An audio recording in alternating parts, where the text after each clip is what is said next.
በስመ አብ ወወልድ ወመንፈስ ቅዱስ አሐዱ አምላክ አሜን። ልጆቻችን እንደዚሁም የተከበራችሁ የልጆቻችን ወላጆች አሳዳጊዎች እንደምሰነበታችሁ እግዚአብሔር ይመስገን እንደምትሉ ተስፋ አደርጋለሁ። እግዚአብሔር አምላካችን የተመሰገነ ይሁን።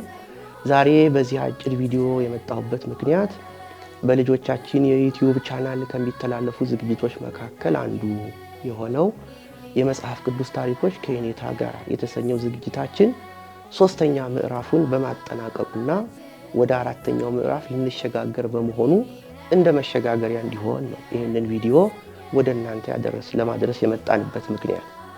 እንግዲህ 3 ምዕራፍ ማለት ለ3 ወር ያክል 90 ታሪኮች ስላሉ ምንም ሳታቋርጡ በየቀኑ እንኳን ልጆቻችሁን የምታስተምሩ ወላጆች አንድ ታሪክ በየቀኑ ይኖራችኋል ማለት ነው። እንደ ልጆቻችን አንድ ምዕራፍ የምንለው 30 ታሪክ ነው፣ አንድ ወር ማለት ነው። ስለዚህ አሁን 3 ወር የሚያቆይ ታሪክ ወደ እናንተ ለማስተላለፍ ችለናል ማለት ነው። እግዚአብሔርን በጋራ እናመስግነው።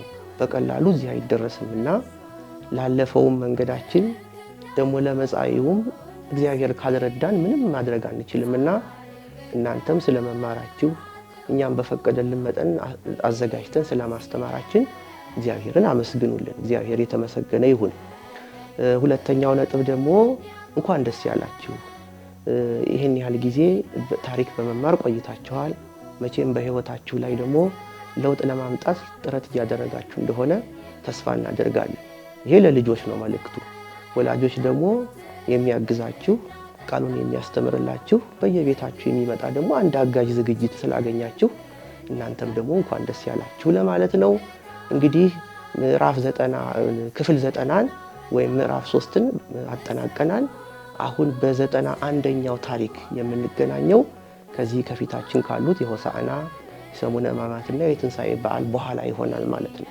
በዚያን ጊዜ እንግዲህ መልሰን በአዲስ ታሪክ እንገናኛለን።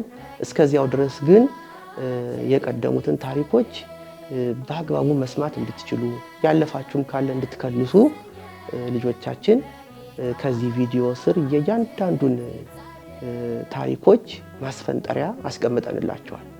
ስለዚህ ከፈለጋችሁ ከመጀመሪያው ጀምራችሁ መጀመር ይቻላል፣ መከለስ ይቻላል።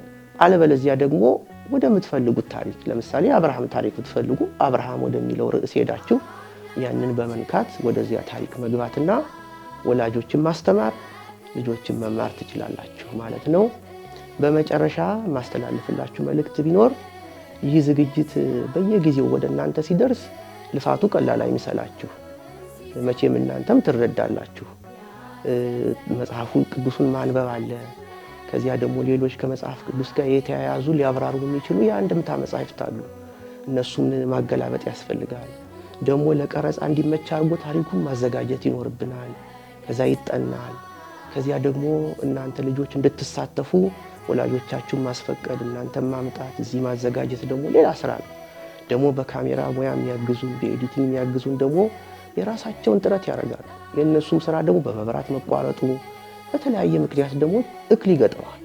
ግን ይህን ሁሉ ታልፎ እንደው አንድ ቪዲዮ ትመስላለች እንጂ ወደ እናንተ ደርሳለች፣ ተምራችሁባታል።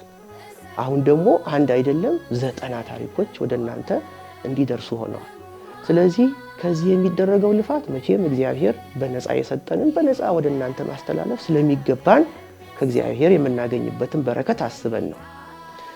ከዚያ ባሻገር ግን ውጤቱ የሚታየው የዚህ ታሪክ ወይም የዚህ ትምህርት ወይም በአጠቃላይ የዚህ ቻናል ልጆቻችን ስትጠቀሙበት፣ ወላጆችን ማጋዣ አገኘን ብላችሁ ልጆቻችሁን ስታስተምሩበት ነው። አለበለዚያ ዋጋ አይኖረውም።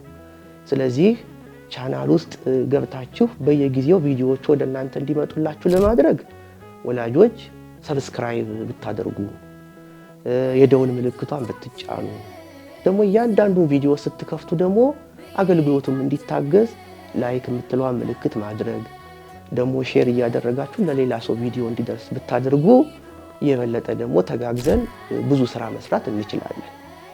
ስለዚህ እንድታደርጉ እግረ መንገዳችንን ለማሳሰብ ነው። በቀጣይ ታሪኮች እንግዲህ ከበዓል በኋላ እንገናኛለን። ነገር ግን በዓሉ እስኪያልፍ ድረስ ባሉት ጊዜያት ግን ልዩ ልዩ ዝግጅቶች ወደ እናንተ ይደርሳሉ። ስለዚህ እነዚያን ከቻናሉ እየተከታተላችሁ በመዝሙሩ እየዘመራችሁ በግጥሙ ደግሞ እየተማራችሁ በቃለ መጠይቆቹም ደግሞ ዕውቀት እየወሰዳችሁ የኔታን ታሪኮች እየከለሳችሁ እንድትቆዩ አደራ እላችኋለሁ። በሰላም ደግሞ መልሶ እንዲያገናኘን አምላካችን እግዚአብሔርን እንለምነዋለን። እስከዚያው ድረስ ሰላም ቆዩልኝ። ልጆቻችን ሁልጊዜ እንደምላችሁ ጽኑ በእምነታችሁ፣ ጠንክሩ በትምህርታችሁ፣ ታዘዙ ለእናት ለአባታችሁ፣ ለታላላቆቻችሁ። ደግሞ ተፋቀሩ፣ እንዳትጣሉ እርስ በርሳችሁ። ተስፋ አላት በእናንተ ቅድስት ቤተ ክርስቲያናችሁ፣ ኦርቶዶክሳዊት ተዋሕዶ ሃይማኖታችሁ፣ ደግሞም ኢትዮጵያ ሀገራችሁ። ስለዚህ ይሄን በልቦናችሁ እግዚአብሔር እንዲጽፍላችሁ ሁልጊዜ ለምኑ፣ ጸልዩ። እኛም እንለምናለን። ከዚህ ያደረሰን አምላካችን በሰላም በጤና ደግሞ ያገናኘን። ሰላም ቆዩን። አብራችሁን ሰንብቱ።